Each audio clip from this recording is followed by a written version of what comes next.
Nous recevons donc Isiaka Diaby, qui est le président du collectif des victimes en Côte d'Ivoire. Bonjour Monsieur Diaby. Bonjour. Bienvenue à Ciné Droit Libre Dakar, qui est à sa 3e édition. Merci d'être là. On va dire que vous êtes là donc dans le cadre de la projection du film Le réveil de l'éléphant, réalisé par Souleymane Drabo. Et donc Monsieur Diaby, cela fait quelques années donc que vous luttez pour la cause des victimes de la crise post-électorale 2010 en Côte d'Ivoire. Alors, quel est l'avancement de la situation? Merci pour l'opportunité de nous prononcer sur la question essentielle de la situation des victimes. Effectivement, le collectif des victimes en Côte d'Ivoire est une association de victimes et des parents des victimes des crises survenues en Côte d'Ivoire depuis le coup d'État de 1999. Aujourd'hui, grâce à nos actions menées de manière générale en faveur des victimes, nous pouvons dire que l'horizon est meilleur pour les communautés des victimes en Côte d'Ivoire. D'accord. Alors on voit que vous réclamez une indemnisation. Alors quelle est la nature de cette indemnisation? Est-ce que c'est de l'argent? Est-ce que ce sont des charges scolaires pour les orphelins de tout ce qui s'est passé? Ou est-ce que c'est autre chose? Oui, l'indemnisation inclut beaucoup d'actions en faveur des victimes. La question de la justice, de la réinsertion sociale des orphelins, de la réinsertion sociale des personnes devenues vulnérables et dépendantes et de la réinsertion sociale effectivement des veuves et des veuves issues de ces différentes crises. Pour nous, l'indemnisation en matière de remise de per diem n'est pas pour nous un élément essentiel. Pour nous, c'est les actions que je viens de citer tout à l'heure, particulièrement qui visent directement les orphelins. Ces enfants ont besoin d'être encadrés. Ces enfants ont besoin d'être socialisés. Ces enfants ont vu des atrocités. Ces enfants sont l'avenir de la Côte d'Ivoire et de l'Afrique. Donc il faut vraiment les encadrer et les réinsérer dans le tissu social. C'est ce que nous attendons du gouvernement ivoirien. Et dans votre lutte, est-ce que vous avez obtenu gain de cause? Si oui, est-ce qu'on peut dire à peu près combien de personnes ont bénéficié de cela? Aujourd'hui, l'indemnisation à Côte d'Ivoire, si je me réfère aux déclarations du ministre chargé de l'indemnisation, 3000 ayants droit des personnes assassinées ont perçu des per diem. Aujourd'hui, la question de la réinsertion sociale des orphelins est sur la table de discussion avec Madame la ministre.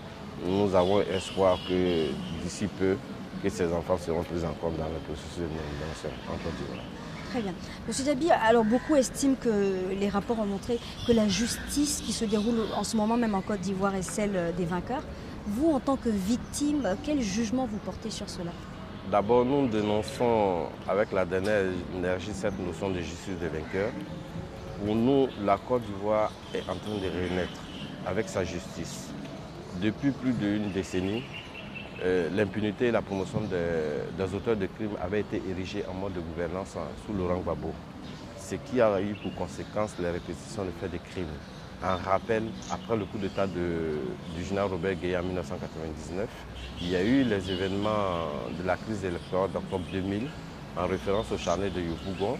Il y a eu les événements de 2002, il y a eu les événements de 2004, ainsi de suite jusqu'à la crise post-électorale de 2010-2011. Les premiers événements que je viens de citer n'ont pas eu de suite judiciaire. Des actions n'ont pas été menées contre ces auteurs de crimes, malgré nos actions. Au contraire, nous avons constaté que les auteurs de ces crimes avaient obtenu des promotions sous le gouvernement Laurent Gbagbo. C'est pourquoi nous disons qu'à partir des actions menées suite à l'installation de la justice traditionnelle en Côte d'Ivoire, où la Cour pénale internationale est rentrée en action, aujourd'hui, la justice ivoirienne effectivement a décidé de mener des actions contre des auteurs de crimes. Nous disons que nous assistons à la renaissance de la justice ivoirienne. D'un état de non-droit aujourd'hui, c'est la renaissance de la justice ivoirienne. Une fois que la justice ivoirienne et la Cour pénale internationale vont rentrer en action ensemble pour lutter contre l'impunité, alors là, en ce moment, nous allons demander qu'il y ait une poursuite contre tous les auteurs de crimes, sans distinction d'appartenance politique, religieuse et ethnique. Monsieur Diaby, plus de 5 ans après la crise, quels souvenirs vous gardez de tout ça? Les souvenirs primordiaux sont les souvenirs de douleur, de tristesse, de violence inouïe contre des populations, pour des raisons que nous n'arrivons pas aujourd'hui à comprendre. Ensuite, je suis heureux et fier des Ivoiriens qui aujourd'hui ont commencé à transcender ces violences subies et ont décidé de se mettre ensemble pour construire la Côte d'Ivoire, pour permettre à ce beau pays de retrouver ses lustres d'antan. Ce sont ces souvenirs que je retiens de la situation en Côte d'Ivoire. Donc on va parler maintenant de réconciliation. Ça a été chanté, tant chanté. Que pensez-vous de cette réconciliation qui a été tant chantée et surtout avec le temps qui s'écoule, est-ce que vous y croyez encore? Nous y croyons parce que nous estimons que 2 décennies de violence, 2 décennies de promotion des auteurs de crimes, 2 décennies de promotion de l'impunité, on ne peut pas sortir de cette situation comme si on sortait d'un dîner gala. Ce n'est pas aussi facile. Il faut y croire. Nous avons des actions d'envergure qui ont été engagées par l'État de Côte d'Ivoire, par le nouveau gouvernement issu des élections de 2010-2011. Aujourd'hui, il y a un avenir meilleur pour les Ivoiriens. Nous constatons que la Côte d'Ivoire progressivement s'est engagée sur la route vers la paix et vers un état de droit. Nous appelons à travers vous, tous les Africains, toutes les personnes sensibles à la question de la situation des victimes, à la question d'un état de droit, de nous aider, de nous appuyer et de faire en sorte que tous ces moments difficiles soient un lointain souvenir pour nous. La Côte d'Ivoire, c'est notre bien commun. Nous avons obligation de le protéger, de le conserver et de le léguer aux générations futures. Ces seules actions qui vont nous permettre de nous sentir humains, être humains, d'avoir vécu dans un pays et d'avoir joué notre rôle. C'est ce que nous appelons tous les citoyens du monde à aider la Côte d'Ivoire à aller de l'avant. Alors en ce moment, Laurent Gbagbo et Blé Goudé sont à la CPI. Nous avons donc Simone Gbagbo et les autres pro-Gbagbo qui sont donc emprisonnés en Côte d'Ivoire. Est-ce qu'on peut parler de procès équitable pour ces personnes? Bon, la question des actions de la justice répressive et réparative est essentielle en Côte d'Ivoire. Les victimes ont des droits, droit à la justice, qui est un droit fondamental pour des citoyens qui ont vécu des violences, qui ont subi des violations massives et graves des droits de l'homme. Donc c'est un droit essentiel.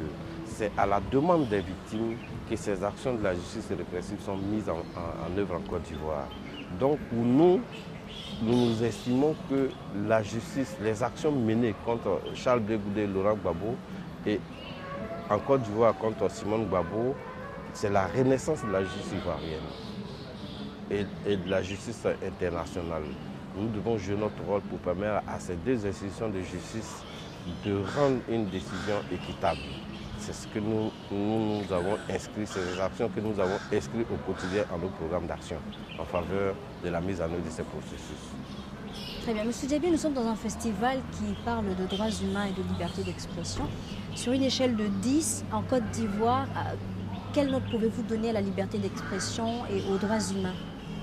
Si vous deviez donner une note sur 10 en Côte d'Ivoire. Bon, aujourd'hui en Côte d'Ivoire, nous assistons à deux périodes bien distinctes. Il y a, à partir de l'incursion des militaires sur la scène politique ivoirienne, matérialisée par le coup d'État du général Robert Gueye en 1999, la lutte politique a été armée. Il n'y a que ceux qui avaient, comme je vais le caricaturer, qui avaient les gros fusils, qui avaient le droit de s'exprimer. Les populations civiles n'avaient pas le droit à la parole, parce que c'était des actions de disparition forcée, d'arrestation forcée, de torture, qui étaient mises en œuvre par les détenteurs du pouvoir à l'époque. Et depuis 1999 jusqu'à la fin de la dernière crise, ce sont ces actions qui étaient menées. Donc la société civile, et particulièrement les victimes, n'avaient pas la possibilité de s'exprimer, n'avaient même pas la possibilité de demander la justice. Aujourd'hui, progressivement, des actions sont menées en faveur de la liberté d'expression, tant au plan politique que religieux et culturel. Et c'est ce qui est important pour nous. Donc pour nous, nous estimons que c'est le retour progressif de la Côte d'Ivoire vers un état de droit qui est ainsi matérialisé. Et donc pour une note, ce serait combien? Oui, pour la note, aujourd'hui, sur 10, je peux noter 6. Voilà, merci. Alors, donc, Monsieur Diaby, le jeudi 23, il y a eu la projection du film Le réveil de l'éléphant au niveau de Guédiawaye. Après, il y a eu des débats. Comment ça s'est passé en fait au niveau de Guédiawaye? Oui, ça s'est très bien passé. J'ai constaté qu'au Sénégal, il y a une liberté totale d'expression. Et ça m'a émerveillé. Nous avons vraiment échangé sur les thématiques de la rencontre. Et puis, il y avait divergence d'opinions et d'idées. Mais je crois qu'à l'issue du débat, les partis se sont plus rapprochés. Certaines choses ont été dénoncées. Et nous avons chacun donné son argumentation. Je pense bien qu'à l'issue du débat, chacun a tiré un enseignement vraiment meilleur. Est-ce qu'il y a eu des questions qui vous ont gêné par rapport à votre situation après la diffusion du film? Non, il n'y a pas eu de questions qui m'ont gêné. Tout le monde, je crois que j'ai été même surpris qu'à un certain moment donné, des passages du film ont été acclamés par les spectateurs. Ça m'a vraiment émerveillé. Et ensuite, il y a eu vraiment un débat sincère sur la question. Ce qui a été important pour moi, le message que j'ai pu passer qui m'a fait vraiment plaisir, j'ai appelé les populations, le peuple sénégalais à s'unir, de ne pas rentrer dans la division. Parce que la Côte d'Ivoire, nous sommes partis de la division à l'extrémisme, à la violence. Donc pour nous, nous avons pu mettre la situation de la Côte d'Ivoire à la connaissance des Sénégalais en les interpellant sur la nécessité de faire en sorte que ces choses-là n'arrivent pas au Sénégal ici. Donc voilà, c'est ce qui a été très important pour nous. Nous sommes donc au terme de cette interview. Une dernière question en rapport donc avec la thématique de la 3e édition de Ciné Droit Libre ici à Dakar, qui est donc droit de vivre, luttons contre l'extrémisme violent. Vous, quel est votre avis par rapport à l'extrémisme violent qui tente à prendre de l'ampleur aujourd'hui, pas qu'en Afrique, mais partout dans le monde? Oui, le thème est d'actualité, que ce soit en Côte d'Ivoire, au Sénégal et partout ailleurs dans le monde. Pour nous, c'est un thème très important et très essentiel, surtout pour nous les Africains, pour nous permettre d'émerger.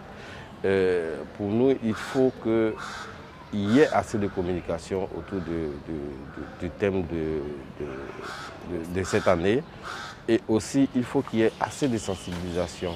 Surtout, l'extrémisme violence n'est pas seulement que dans les actes, mais même dans le parler. Les discriminations, les catégorisations de certains citoyens dans le pays. En Côte d'Ivoire, à un certain moment donné, et de manière violente, on dénonçait la nationalité d'un certain nombre de personnes. Aujourd'hui, au Gabon, on en parle. Et au Sénégal, je ne sais pas si ça existe, mais je souhaiterais, l'appel que je peux lancer aux Africains, il faut que nous nous unissons. Il n'y a que dans l'unité que nous pouvons émerger. Il n'y a que dans l'unité que nous pouvons mener des actions en faveur de la génération future, en faveur des enfants de l'Afrique.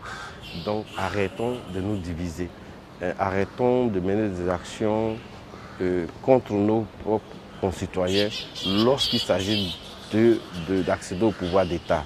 Il n'y a pas que le pouvoir d'État qui va nous permettre d'avoir une place au soleil dans notre pays. Chacun doit jouer son rôle pour l'émergence de son pays, pour le développement de son pays. Il n'y a pas que le pouvoir d'État. Donc je ne vois pas pour quelles raisons pour des pouvoirs d'État on tient des propos violents à l'endroit de certains concitoyens qui aboutissent généralement à la violation massive et grave des droits de l'homme. Donc nous pensons que le thème de cette rencontre est vraiment d'actualité.